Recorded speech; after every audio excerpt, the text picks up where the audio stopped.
റഷ്യയുടെ S-300, S-400 കഴിഞ്ഞ ഒരു മാസത്തിനിടെ ഉക്രൈൻ ഇതുവരെ 7 S-400 ലോഞ്ചറുകൾ നശിപ്പിച്ചിട്ടുണ്ട്. റഷ്യ ഉക്രൈൻ യുദ്ധം 2.5 വർഷത്തിലേറെ തുടരുമ്പോൾ എപ്പോഴും ഇല്ലാത്ത അളവിൽ S-400നെ ഉക്രൈനെ കൊണ്ട് എങ്ങനെ ലക്ഷ്യമിടാൻ സാധിക്കുന്നു? S-400 അത്ര കാര്യക്ഷമമല്ലേ? S-400 എന്ന പേരിന് മാത്രമാണോ ഹൈപ്പ്? ഇങ്ങനെ ലോകമെമ്പാടും നിരവധി ചോദ്യങ്ങളുണ്ട്. ഇപ്പോൾ ഉക്രൈൻ ഇതിനെ ലക്ഷ്യമിട്ട് നശിപ്പിക്കുന്നതിന് കാരണമെന്ത്? ഈ ആക്രമണത്തിൽ നിന്ന് S-400ന് സ്വയം പരിരക്ഷിക്കാൻ കഴിയാത്തത് എന്തുകൊണ്ട്? ഇതിനെല്ലാമുള്ള ഉത്തരം ഈ വീഡിയോയിലൂടെ കാണാം.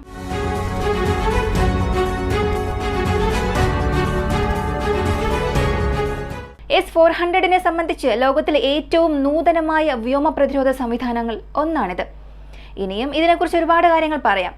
പക്ഷെ അതൊക്കെ മാറ്റിവെച്ചിട്ട് കഴിഞ്ഞ ഏപ്രിൽ 15 മുതൽ മെയ് 30 വരെ 45-46 ദിവസത്തെ ഈ കാലയളവിൽ ഈ 2 വ്യോമ പ്രതിരോധ സംവിധാനങ്ങൾക്കും മോശം സമയമായി കണക്കാക്കപ്പെടുന്നു.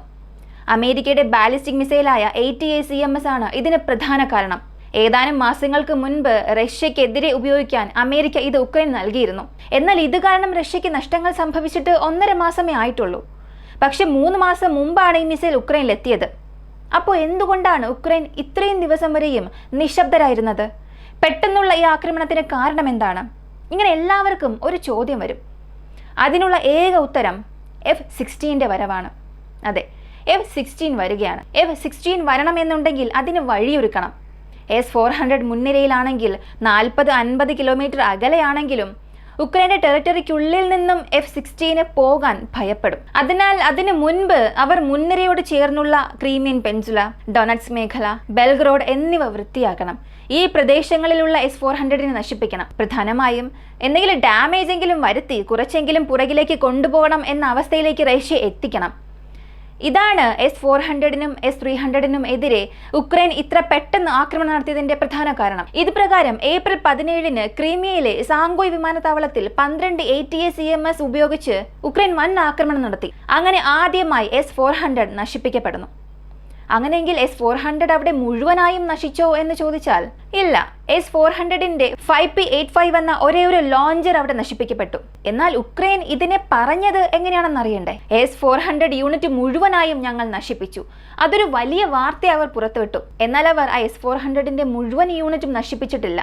അതിന്റെ ഒരു ലോഞ്ചർ മാത്രമായിരുന്നു നശിച്ചത്. മെയ് 15-16 തീയതികളിൽ ബെൽബക് എയർഫീൽഡ്. ഇപ്പോൾ റഷ്യയുടെ നിയന്ത്രണത്തിലുള്ള ക്രീമിയയിലെ ബെൽബക് എയർഫീൽഡിൽ നടന്ന ഈ ആക്രമണം വളരെ പ്രാധാന്യമുള്ളതായി കണക്കാക്കുന്നു. കാരണം റഷ്യയുടെ 2 വിമാനങ്ങൾ പോലും നഷ്ടപ്പെട്ടു എന്നുള്ള നിരവധി സാറ്റലൈറ്റ് ചിത്രങ്ങൾ പുറത്തു വന്നു.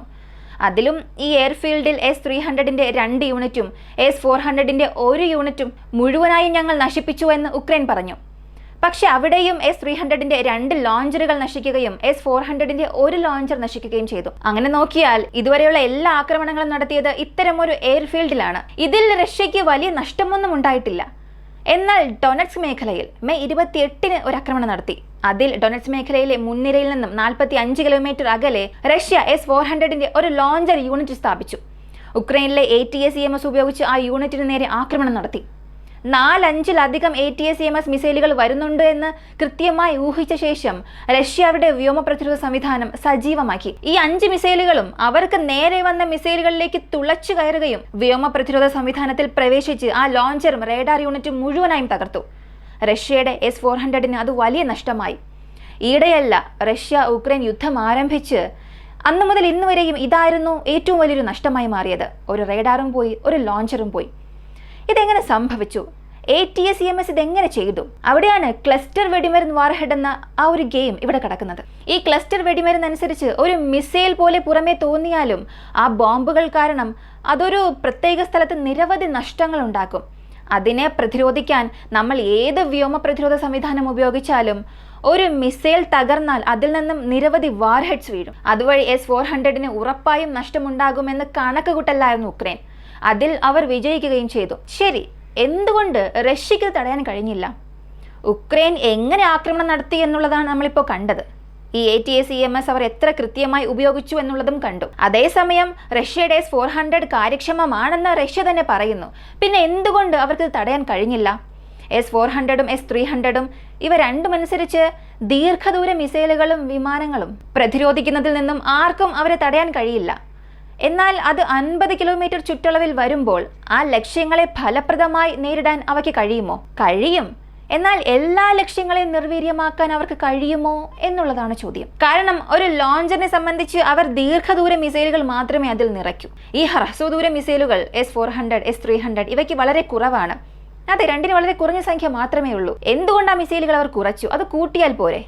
ഇങ്ങനെ ചോദിച്ചാൽ S-400നെ ചുറ്റി Pantsir air defence system, Buk air defence system, അതുമാത്രമല്ല S-125 ഇങ്ങനെ നിരവധി ഹ്രസ്വദൂര വ്യോമ പ്രതിരോധ സംവിധാനങ്ങൾ റഷ്യ നിലനിർത്തി. എന്നാൽ ഈ ബെൽബക് എയർഫീൽഡിൽ അല്ലെങ്കിൽ ക്രീമിയയിൽ മുൻപ് നടന്ന ആക്രമണം അല്ലെങ്കിൽ ഡൊണറ്റ്സ്ക് മേഖലയിലെ ആക്രമണം, അവിടെ അങ്ങനെ ഹ്രസ്വദൂര വ്യോമ പ്രതിരോധ സംവിധാനം റഷ്യ സൂക്ഷിച്ചില്ല. അത്തരം ഹ്രസ്വദൂര വ്യോമ പ്രതിരോധ സംവിധാനം ഇല്ലാത്തതിനാൽ വളരെ കുറഞ്ഞ ദൂരത്തിൽ നിന്നും 50 കിലോമീറ്റർ ചുറ്റളവിൽ വരാൻ കഴിയുന്ന ടാർഗറ്റ്സിന്റെ മിസൈൽ ക്ഷാമം ഉണ്ടായിരുന്നതുകൊണ്ട് റഷ്യയുടെ S-400, S-300നും അവിടെ കാര്യക്ഷമമായി ഇടപെടാൻ കഴിഞ്ഞില്ല. ഈ ആക്രമണങ്ങളിലെല്ലാം S-400ന് വളരെയധികം നഷ്ടമുണ്ടാകാൻ കാരണം ഇതാണ്. എല്ലാ വാർത്തകളും പരിശോധിച്ചാൽ S-400ന്റെ നാശത്തെക്കുറിച്ച് മാത്രമേ അധികം സംസാരിക്കുകയുള്ളൂ. ഉക്രൈനിലെ ഒരു മാധ്യമം പോലും S-300നെ കുറിച്ച് സംസാരിക്കില്ല. പക്ഷേ S-300 ആയിരിക്കാം ആ പ്രദേശത്ത് കേടുപാടുകൾ സംഭവിച്ചിട്ടുണ്ടാവുക. അതേസമയം S-400നെ സംബന്ധിച്ച് റഷ്യയുടെ കൂടുതൽ പ്രധാനപ്പെട്ട ആയുധ സംവിധാനമായതിനാൽ അവർ S-300നെ നശിപ്പിച്ചാൽ പോലും അതിനെ S-400 ആക്കി മാറ്റും. അല്ലെങ്കിൽ ഒരു S-300ന്റെ ലോഞ്ചർ അല്ലെങ്കിൽ ഒരു റേഡാർ തകർത്താൽ പോലും അവരത് S-400 ആക്കി മാറ്റും. ഇതുകൊണ്ടാണ് S-400 എന്ന പേര് നമ്മൾ ധാരാളം കേൾക്കുന്നതിന്റെ കാരണവും. ശരി, ഇപ്പോ S-400ന്റെ ലോഞ്ചറുകൾ ചില സ്ഥലങ്ങളിൽ നശിപ്പിക്കപ്പെട്ടു. റഷ്യ അതെങ്ങനെ ഇനി മാറ്റി സ്ഥാപിക്കും? ഉക്രൈൻ വീണ്ടും ആക്രമിക്കുമോ? ഈ 1.5 മാസത്തെ ഏപ്രിൽ 15 മുതൽ 30 വരെ ഈ 1.5 മാസത്തിനുള്ളിൽ ഇത്രയേറെ ആക്രമണങ്ങൾ ഉണ്ടാകാൻ കാരണം എന്താണ്? F-16 വിമാനങ്ങളെ സംബന്ധിച്ചിടത്തോളം ഏതാനും മാസങ്ങൾക്കുള്ളിൽ മറ്റ് രാജ്യങ്ങളിൽ നിന്നും ഇത് ഉക്രൈനിലേക്ക് എത്തും. F-16 ഉള്ളിലേക്ക് കടന്ന് കാര്യക്ഷമമായി ആക്രമിക്കണം എന്നുണ്ടെങ്കിൽ, അതായത് ചില രാജ്യങ്ങളിൽ റഷ്യയുടെ പ്രദേശം ആക്രമിക്കാൻ അവർ F-16 ഉപയോഗിച്ചാലും ഞങ്ങൾക്ക് യാതൊരുവിധ പ്രശ്നവും ഇല്ല എന്ന് ഉക്രൈന് ഗ്രീൻ സിഗ്നൽ കൊടുത്തിട്ടുണ്ട്. അവർക്കതിൽ എതിർപ്പില്ല. അത്തരമൊരു ഗ്രീൻ സിഗ്നൽ കിട്ടി ഉക്രൈൻ ഓക്കെ പറഞ്ഞ് അകത്ത് കയറി ആക്രമിക്കണമെങ്കിൽ, അല്ലെങ്കിൽ അവർക്ക് കയറി ആക്രമിക്കാൻ താല്പര്യമുണ്ടെങ്കിൽ അതിനു മുൻപ് S-300നെയും S-400നെയും പല സ്ഥലങ്ങളിൽ നിന്നും മാറ്റണം, നശിപ്പിക്കണം. ഇപ്പൊ മുൻനിരയെ സംബന്ധിച്ചിടത്തോളം ഓരോ S-400നും ഇടയിൽ 300 കിലോമീറ്റർ വിടവുണ്ടെങ്കിൽ പോലും S-400ന്റെ കണ്ണിൽ F-16 പെടും. ഇപ്പോൾ കഴിഞ്ഞ തവണ ഈ ഡൊണറ്റ്സ്ക് ആക്രമണത്തിൽ മുൻനിരയിൽ നിന്നും 40 കിലോമീറ്റർ മാത്രം അകലെയായിരുന്നു. ഈ 40 കിലോമീറ്റർ ദൂരത്തിൽ റഷ്യ ഈ വ്യോമ പ്രതിരോധ സംവിധാനം സജീവമാക്കിയാൽ ഉക്രൈന്റെ അതിർത്തിക്കുള്ളിൽ 300 കിലോമീറ്റർ മുതൽ 400 കിലോമീറ്റർ വരെ ഏത് വിമാനം അല്ലെങ്കിൽ ഏതെങ്കിലും F-16 വന്നാൽ പോലും അത് ഉക്രൈന് നഷ്ടമാകും. കാരണം റഷ്യയുടെ S-400 അതിനെ കണ്ടുപിടിക്കും. എന്നാൽ ഈ ഘട്ടത്തിൽ റഷ്യയുടെ ഏറ്റവും വലിയൊരു പ്രശ്നം റേഡിയേഷൻ വിരുദ്ധ മിസൈലുകളാണ്. ഈ മിസൈലുകൾ F-16ന്റെ കൂടെ ഒരു പാക്കേജായി പാശ്ചാത്യ രാജ്യങ്ങൾ ഉക്രൈൻ നൽകിയിട്ടുണ്ട്. അതിനാൽ ഇത്ര തിടുക്കത്തിൽ F-16 എതിരെ S-400 സജീവമാകുമോ എന്നുള്ളതും വലിയൊരു ചോദ്യമാണ്. S-400 ഒരു വശത്ത്, F-16 മറ്റൊരു വശത്ത്. ഇതൊരു വലിയ മത്സരമായി മാറും. F-16 വന്നാൽ അതിനുള്ള ഉത്തരം അറിയാൻ സാധിക്കും. എന്നാൽ ഈ ഒരു ഘട്ടത്തിൽ S-400ന് മുൻപ് തന്നെ F-16നെ വേട്ടയാടാൻ, അതായത് S-400 ഉപയോഗിച്ച് തന്നെ F-16നെ വേട്ടയാടണം എന്ന ആവശ്യമില്ല എന്ന രീതിയിൽ MiG-31 എന്ന വിമാനവും R-37 മിസൈലുമായി ആ വ്യോമമേഖലയിൽ ചുറ്റിത്തിരിയുന്നുണ്ട്. ഇൻകമിംഗ് F-16നെ വേട്ടയാടാൻ തയ്യാറായി. ഈ ഒരു വീഡിയോയെക്കുറിച്ചുള്ള നിങ്ങളുടെ അഭിപ്രായം എന്താണെന്നുള്ളത് കമന്റിൽ പറയുക. വീഡിയോ ഇഷ്ടമായാൽ ലൈക്ക് ചെയ്യുക, ഷെയർ ചെയ്യുക. നമ്മുടെ ചാനൽ ആദ്യമായി കാണുന്നവരാണെങ്കിൽ മറക്കാതെ സബ്സ്ക്രൈബ് ചെയ്ത് സപ്പോർട്ട് ചെയ്യുക. മറ്റൊരു വീഡിയോയുമായി വീണ്ടും കാണാം.